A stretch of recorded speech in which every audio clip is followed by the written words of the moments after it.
Hello, ladies and gentlemen. Welcome to the show. Today's the 21st, Thursday, the 21st of May, 2020. And you know what? Jobless claims just keep coming in the United States.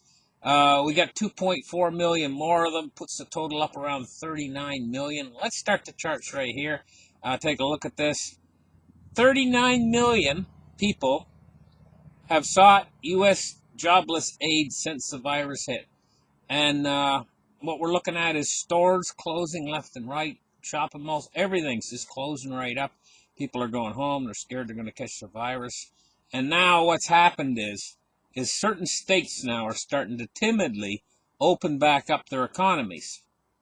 They're starting to try to open back up their economies. What we're bound to see is this what they call a second wave. I think it's probably already actually begun. I don't think it's going to be a really big deal, but it's going to prolong this thing a little bit longer. And as this thing is prolonged, each time, like this, we were in the 4 millions per week. Now we're down to 2.4 million. Next week it'll probably be 2 million, and then the week after that 1.8 million, and it keeps adding to the total. We're up to almost 40 million. I'm thinking before this is done, we're going to exceed 50 million as the official count. And, you know, each time a person like this loses a job, generally it's connected to 1, 2, maybe 3 other people. So that person that was working, they were taking care of other people. Maybe they had kids at home. Maybe they were the only worker in the household, you know. And so it's actually affected more than just the 50 million people that are losing their jobs. It's a trickle-down effect. And then that same effect has an effect on all these other businesses that are connected to the people who are working. They're out there making credit card payments, so they support the credit card companies. You know, 15 million people right now are not paying their credit cards bills. You know, and something like 3 million autos, people that have auto payments due, they're not paying them. And what about all the people that aren't paying their rent? And what about all the mortgage payments that aren't being made? You know, and so this has a knock-on effect. You know, in the general economy that hasn't really been felt to its full extent yet. So let's get in there and let's take a look now at something else. There's a hot spot in the world right now. Now, it was Hong Kong. Hong Kong was a hot spot. But China's now imposing very strict rules on the demonstrators in Hong Kong, and they're basically cracking down. But now it's kind of shifted over to Taiwan. Taiwan's become the new hot spot, and right now the United States is supplying arms to Taiwan, and it's outraging the Chinese. Says just after a tweet by Secretary of State Mike Pompeo congratulating Taiwan on its latest presidential election, it's outraging Beijing. Later in the day, Wednesday, the U.S. announced a deal to sell $180 million worth of torpedoes to Taiwan. So, you know, what we're looking at is Taiwan becoming a hotspot. The Chinese, you know, right now the tensions in the world are extremely high. Not on many different fronts, you know. And it's not a good thing, you know, on top of this virus, you know. But, you know, we're slowly muddling through this entire situation. And it's playing out in real time, and it's all happening so fast. You know, the next thing I see coming down the pike is guaranteed income around the world. What's called a guaranteed income, where they basically pay you to stay home. You know? I see that coming, and I guess Spain just initiated a new project of guaranteed income for their citizens, and they say they're going to keep it for good. You know, I can see this spreading to different countries very, very rapidly because of this COVID-19 situation, you know. Let's take a look now today at the silver price. And what we're seeing is 1707 for a silver price. It's down 51 cents. There's a smackdown. Silver was right in the middle of its range, and it got smacked down all the way down to 16 bucks. And now it's bouncing back. So it's at 1707. This just rings of manipulation,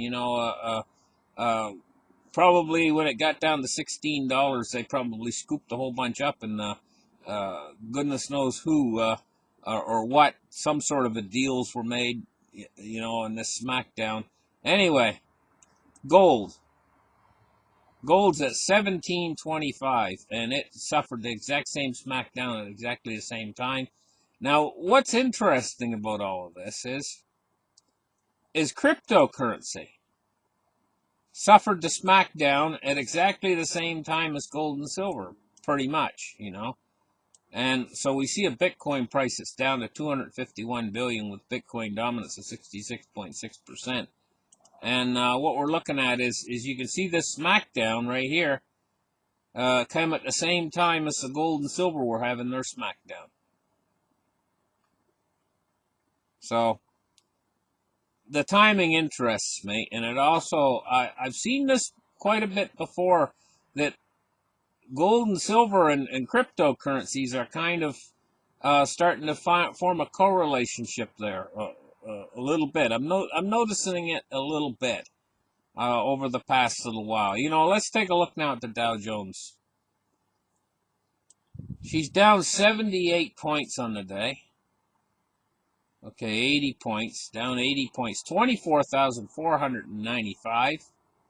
Now, we're still on that. I put an alert up on this, on the Dow Jones and on the other markets, all the markets that we could be we're on a watch right now for a crash. Crash watch, I'll call it, over the next month or so, and because the conditions are ripe for it. The economies of the world are for all practical purposes, in worse condition than the Great Depression. But the stock market's been staying up, based mostly on stimulus from the Federal Reserve, is what's been supporting these markets. And so we're in a watch phase right now, watching for the markets that they could turn over. So we're seeing the market down 80 points today so far. But I'm going to tell you what.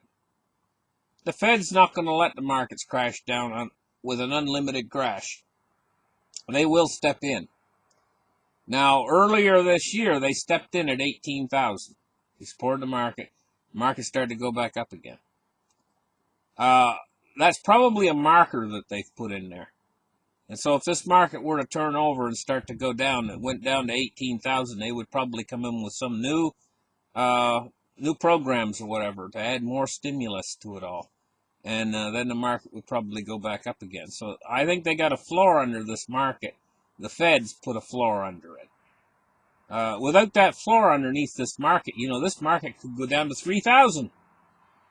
Without that floor underneath it that the Fed's putting in there. So in other words, what I'm saying is, without the Fed in there intervening, this market could crash to unbelievably low lows if the Fed wasn't there.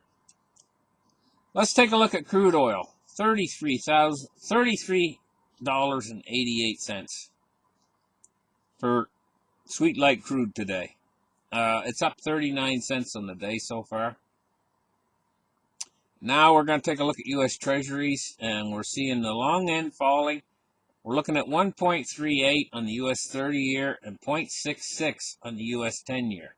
Heading down towards zero, boys, or negative. Now let's take a look at the U.S. dollar index. And what we're seeing here is 99.38 on the U.S. dollar index. Now listen, guys, we're going to have to keep an eye on Taiwan. As tensions build in Taiwan and in the strait between Taiwan and China, as tensions build in that region, we're going to have to keep our eye on that. Will China invade Taiwan? That's a big question. will China invade Taiwan? Or could China? Well, obviously they could, but the big question is, will they? And I don't have the answer to that, but there's a lot of tension in there right now, and there's a lot of pressure. And China is under a lot of pressure. You know, we've had this trade war, and now it seems like, well, there's a lot of tension in the world right now. Thank you guys for listening. Like and subscribe. Give me a thumbs up, and we'll catch you guys in the next show. Bye-bye.